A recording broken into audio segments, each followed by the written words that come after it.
Lovecraft. Alone so long in this locked and shuttered room. What does daylight look like? How does a bird's song sound? I try and remember, and I grasp at shadows. Lovecraft. Alone, but not alone. The voices, they come to me from the farthest parts of the indifferent turning world, from the core of the earth. Concentrate. Collecting stories for the book. My Necronomicon. Like being a collector of souls. This is what I heard from one voice. Let's begin where we end. Begin and end. That's all we really do, isn't it? Or do we end? Let me record it in the book.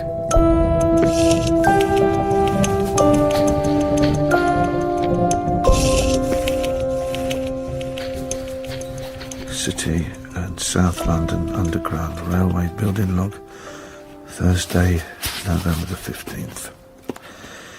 Tunnel loop now excavated to the length of 51 yards, 4 yards ahead of projected progress.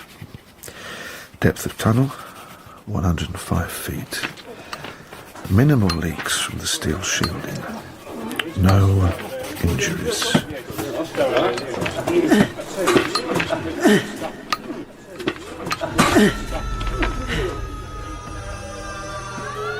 Hey! Mother of God! Did you hear that? Hear what? Dozens of them. Now stow it, Feezy. We got a problem, lads. That's Feezy. Thinks he's hearing things. I did. We saying he saw a ghost, Ned? No, I never said that. Steady, Feezy. Quiet, you lot. Can you hear anything now? Down here. It's the last place you want to let your imagination run away with you, Feezy. The wall. The wall. Back, lads. The main tunnel. Give way. Leave your calls.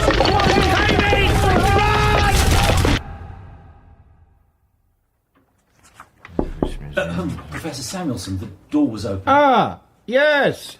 Dr. Coombs, thank you. Short notice and so on. Steer clear of the crates and sit down. Sit down. Now, a most unusual archaeological opportunity has arisen. But since I am packing for my Cretan dig and will be away for the next 2 months, a commitment I cannot postpone, I should like you to handle it. Excellent. Knew you'd be the right man. Could be good for the department, this. Good for you. Geoffrey! Geoffrey! Geoffrey! Why, Miss Allen, I'm sorry. Lucy, please. We're not at the university now, remember? You were miles away. I've had a bit of a surprise. A nice one, I hope. Well, on a stretch of the Underground Railway, a new excavation, they found something ancient. It could be a place of worship or a tomb. I won't know until I see it. A highly unusual find, whatever it is.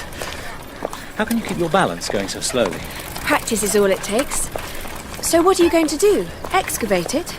I shall make a preliminary survey tomorrow morning. Here we are. Oh, as nimble as an equestrian with that bicycle. You should try it. You can get around the city in a flash.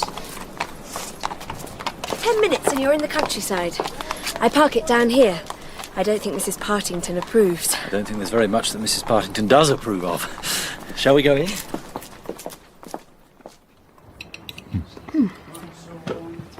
The ham tonight is remarkable, don't you think? The ham? In what way, Lucy? I could swear it comes close to actually tasting of ham. I see what you mean. Your tomb, or whatever it proves to be, this will be your own project. Entirely mine. Professor Samuelson, the senior man at the department, is going away. A nice surprise indeed. This discovery, you could end up a professor yourself. This could be your Knossos. Did I get that right? Quite right. Goodness, well, I mustn't go leaping ahead of myself. Although in the archaeological world, sometimes just being in the right place at the right time can be everything. Samuelson did seem a bit miffed. But my first concern isn't... I know it isn't. Oh dear, here comes the pudding. The custard has a quite alarming colour, of the sort only seen in the rarest medical conditions. Been on the tuppenny tube before, Dr. Coombs? Thought not. First time's an experience. I know what you're thinking. Like being in a padded cell. No windows, just the ventilation slits. It's as hot as hell.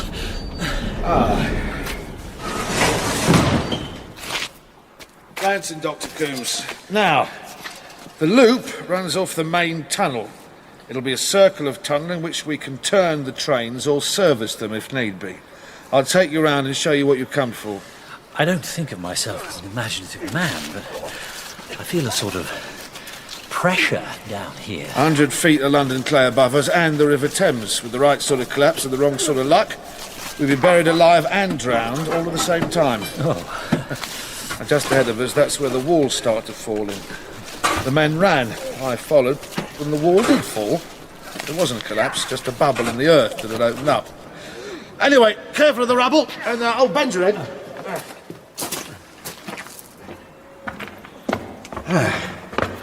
Allow me to introduce you to Old Boney. Good Lord. Sorry, I couldn't resist it. That's what the lads called him. Though not all of them see the humour of it. I've seen skeletons before, but not quite like this one. Standing. It's quite... there's a sort of animation about it. Lifelike. That's what I thought. The wide open mouth, the hands. Give me nightmares if you're not careful. So some sort of tomb, is it? If it is, it's not like any tomb that I've seen or read of. I'll leave you to it. Yes, thank you. The chamber, made from stone blocks, is some 15 feet in length, 10 feet wide. It's like a cellar, except that the ceiling is unusually high. 12 feet, precise measurements tomorrow. And some of the blocks have fallen outwards, making a crude entrance to what would otherwise be a sealed chamber. And opposite this entrance, at the far end of the chamber, is a recess in which stands the skeleton. Or, to be exact, is propped upright, bones held by iron ties, almost rusted through. This is a very deliberate arrangement. It has a quality of the theatrical. The arms are outstretched, and most striking of all, the palms face outwards. Tea. Oh. I bought you a mug of tea. Tea. Thank you. I made a speculation. What speculation, Mr. Hodge? I took a guess you'd like sugar in it. Quite right. Boney's hands. You know what they look like to me? Oh, go on. A warning.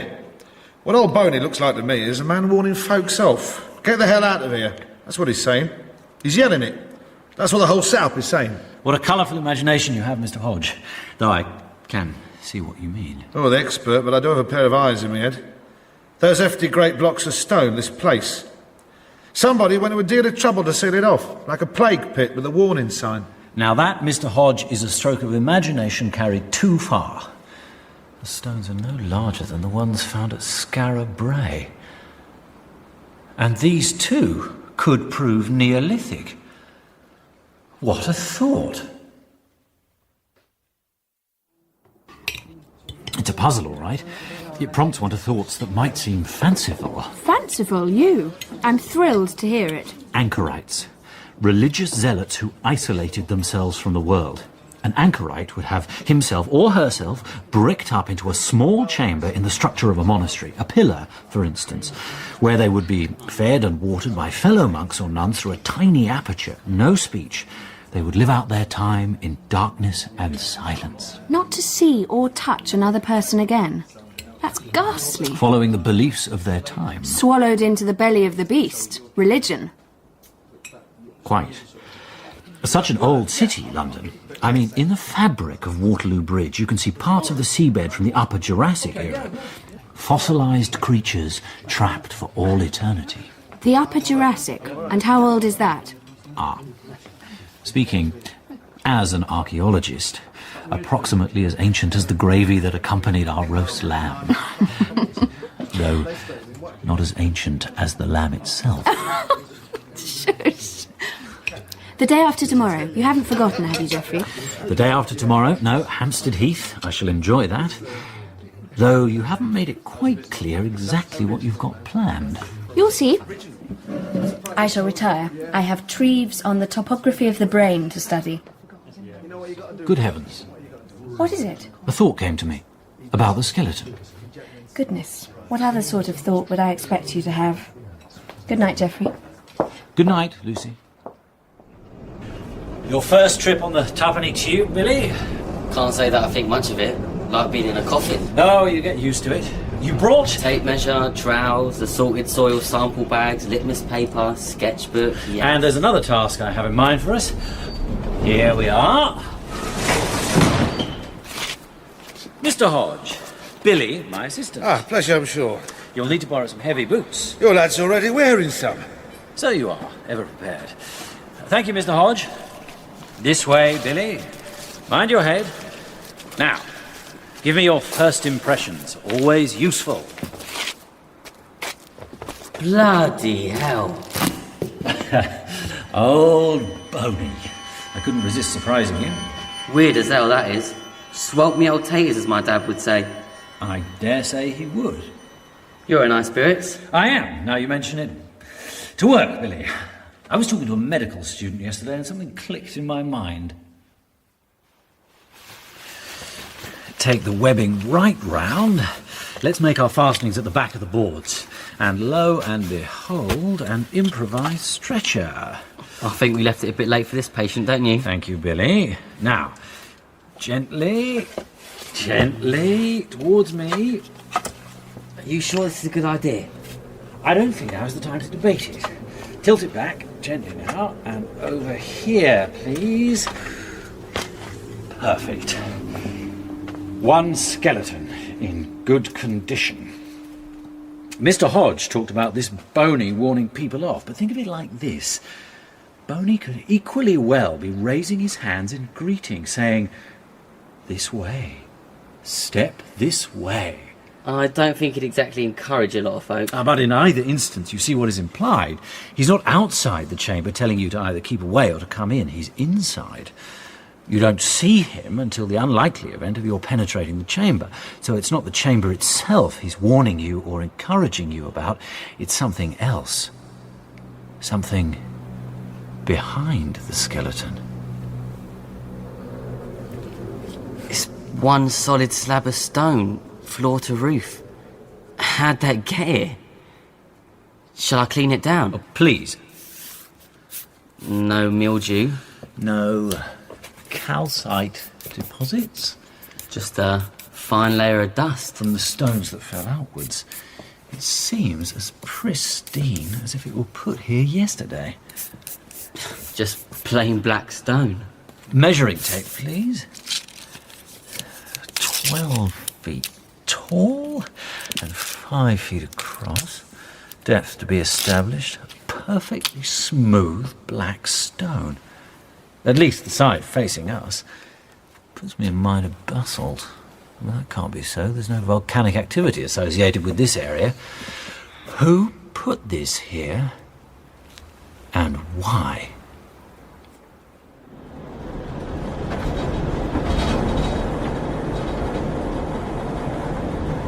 Something's amusing you, Billy. Old soapy sandwiches won't be happy. This is a real discovery. Not like a load of old urns or what have you.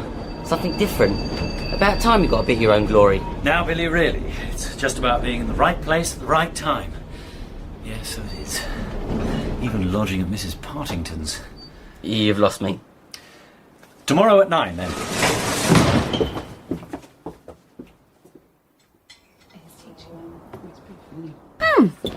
I thought you were going to miss dinner altogether.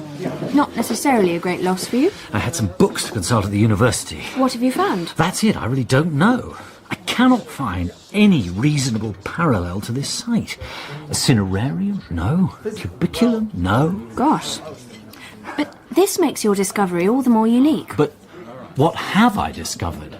You'll find out. Have faith, Geoffrey. The substance of things hoped for, the evidence of things not seen. Evidence of things not seen. The Bible occasionally has its uses. I shall take another look in the morning. Something may come to me. Oh, no, I haven't forgotten at all, and I shall be there. Whitestone Pond at noon.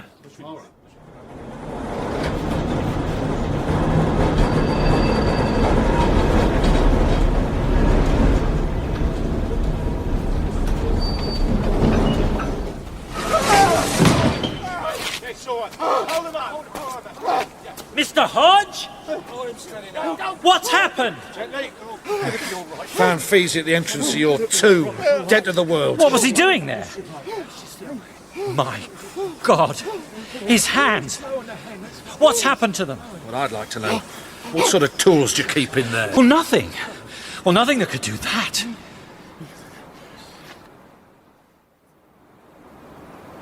Geoffrey! Lucy? Geoffrey, is that you? I can't see you. This mist is... Oh! Geoffrey! Has something happened? There was an accident in the loop. A man called Feezy. Tell me. His hands, the skin, the flesh was stripped off them. An agonizing red. Geoffrey, horrible, but not your fault. The accidents they have digging those tunnels, you should take care too. Oh, I won't be there for very much longer. Come with me. It's like a fairy story, isn't it? The finest view in London. I can't see a thing. I know. We could be anywhere. Isn't it brilliant? The sky a white-grey blur. Nothingness. Like being in the middle of nowhere. Now, Geoffrey, take my bicycle. Certainly. You sit on it. Sit on it. That's why you're here. I'm going to teach you to ride a bicycle. Really? How? Lucy, I'm not sure about this. Oh, get yourself on. That's good. Well, from your point of view, perhaps. I'll hold you while you get your balance. Press down with your right foot. That's it. Oh. That's it. Oh. Oh. Well, nearly. Oh. So, an Eccles cake. Very good. Never had one before. Today, Lucy, has been a day of discoveries. I shall sew up the tear in your trousers. I owe it to you. Though, with my surgical skills, I'm afraid the repair won't look terribly neat. I shall wear it as a badge of honour. And how are you getting on with Treves on the topography of the brain? Treves, you remembered. Why would I not? Billy, sorry I'm late. Billy, what's happened? Are you all right? I'm a bit shook up, to tell the truth. Well, tell me what happened. I went up to the slab and, Yes, what did you do? I touched it. This is stupid. It's really stupid. Tell me. It wasn't like a stone at all. It was wet and soft. Soft like... Soft like what? flesh. Be exact. A mouth, wet and... Sometimes, Billy, our sensory impressions can get mixed up. Synesthesia, I think it's called. I touched it and it moved.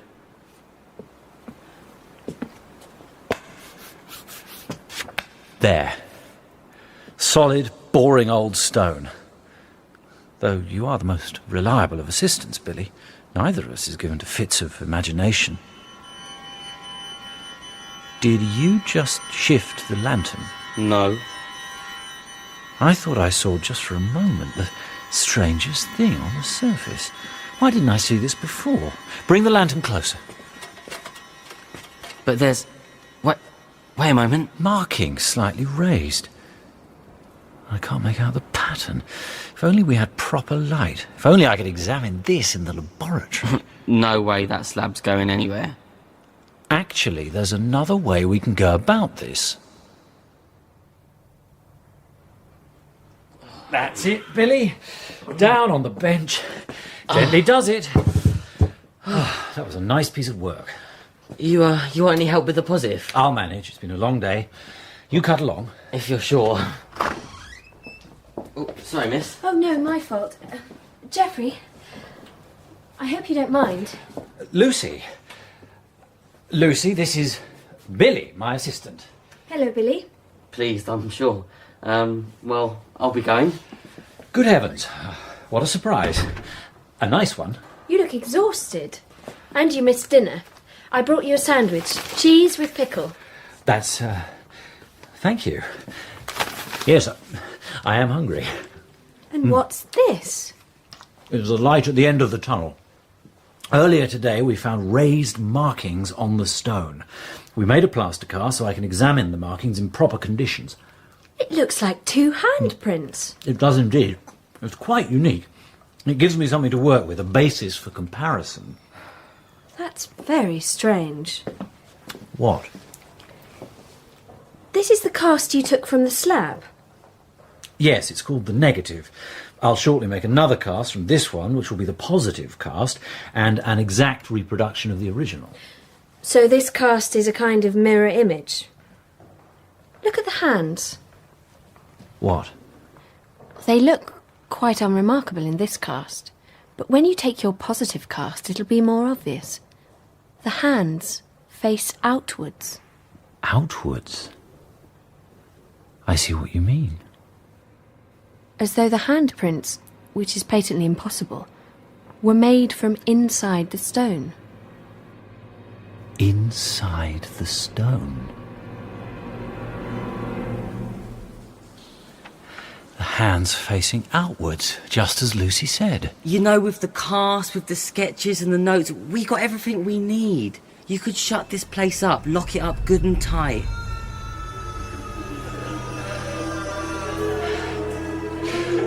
Billy, do you hear that? Hear what? Are you all right? Voices.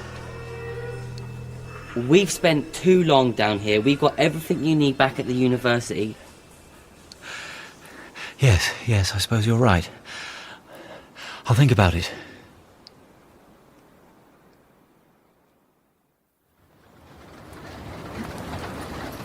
You look tired, Geoffrey. A long week, but no longer than yours, I'm sure.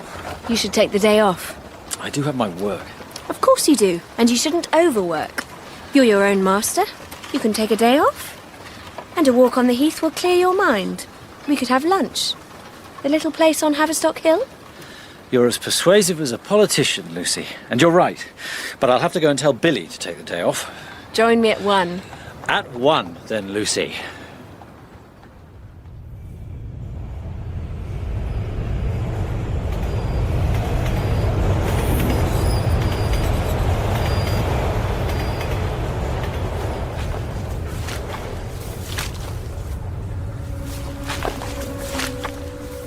Hello? Is that someone there? Hello? Who? Dr. Coombs? No. Oh, Mr. Hodge. Gosh, you really... Sorry to startle you. This place, it's easy. I wanted to speak to you on that subject. There's been the business of fees here, and then the last couple of nights, some of my workers said they heard voices coming from your chamber. Voices? With the weight of the city poised above your head, who knows what people hear or believe they hear? Superstition. I've moved my men to the other end of the loop, and I'd like to know, in an easy way between us, when you'll be finished. I don't think I shall be very much longer at all, Mr. Hodge. I've come to the conclusion that my researches will be better pursued above ground. Billy here? Not yet. Anything I can do to help you? Say the word. Thank you. Thank you, Mr. Hodge.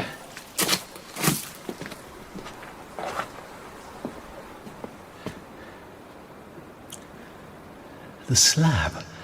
It seems to catch the light. The markings seem much clearer today. How can that be? What was that? The surface, just as Billy said, it's shivering under my fingers.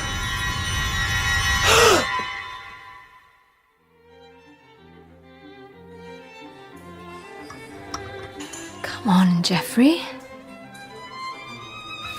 Another cup of tea? Yes, why not? Bit of a dull old day. But I think it's going to turn out perfect. I really do. Dr. Coombs! Nothing. Not a trace. But you see, Billy, that cannot be. The loop is a closed space. To leave it, Professor Coombs would have had to pass by me. You see? And that he did not. Dr. Coombs! Dr. Coombs! Billy. No good. I can hear, but I cannot see. I cannot articulate. Actually, I just want to scream, but I have no air to make it happen. No mouth, no larynx. Hodge was right. Get the hell out of here. Too late. The slab. Of course. They buried it as deep as they could. They warned people off. Where did it come from? Another world? So many souls here, so many souls collected. For how long? Oh, Lucy.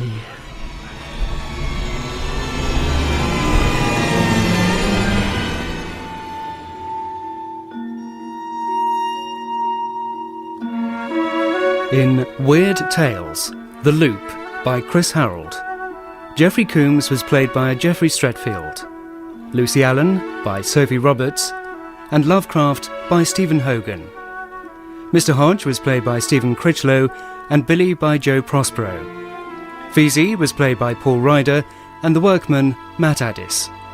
All other parts were played by Lizzie Watts and Stephen Hogan. The producer was Faith Collingwood.